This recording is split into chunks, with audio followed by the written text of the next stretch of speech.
আসসালামু আলাইকুম। আমি চলে আসছি পিপ পিপ ইভিতে।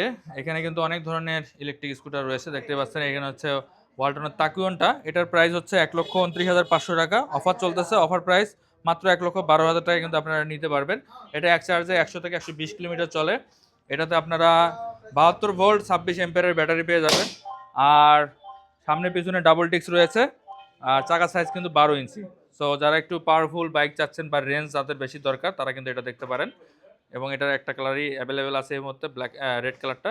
আর এর পাশে রয়েছে এখন বর্তমানে যেটা সবচেয়ে ভাইরাল সেটা হচ্ছে এই যে রাইডো মডেলটা আছে। এখানে রাইডোর কিন্তু যে ২ টা কালার হয় সেই ২ টা কালারে কিন্তু অ্যাভেলেবেল আছে, ব্ল্যাক কালার এবং হোয়াইট কালারটা। তো এটা তো কিন্তু অফার চলতেছে। এটার রেগুলার প্রাইস ৳৮৯,০০০। সেখান থেকে কিন্তু আপনারা ৳১৪,০০০ ডিসকাউন্ট পাবেন। Offer price ৳৭৫,০০০। যারা আসলে রাইডো খুঁজতেছেন তারা এটা এখানে আসতে পারেন, কারণ রাইডো কিন্তু সব শোরুমে পাওয়া যায় না, আসার সাথে সাথে সেল হয়ে যায়। তো ৩টা কালার ২টা কালারে কিন্তু অ্যাভেলেবেল আছে। এটা এক চার্জে প্রায় ৬০ কিলোমিটার চলবে এবং এটাতে আপনারা ৬০ ভোল্ট ২০ অ্যাম্পিয়ারের ব্যাটারি পেয়ে যাচ্ছেন, ১০ ইঞ্চির চাকা এবং ডাবল ডিস্ক থাকবে। তো যারা আসলে রাইডো এবং ওয়ালটনের প্রোডাক্ট খুঁজতেছেন তারা সরাসরি চলে আসতে পারেন পিপ পিপ ইভিতে।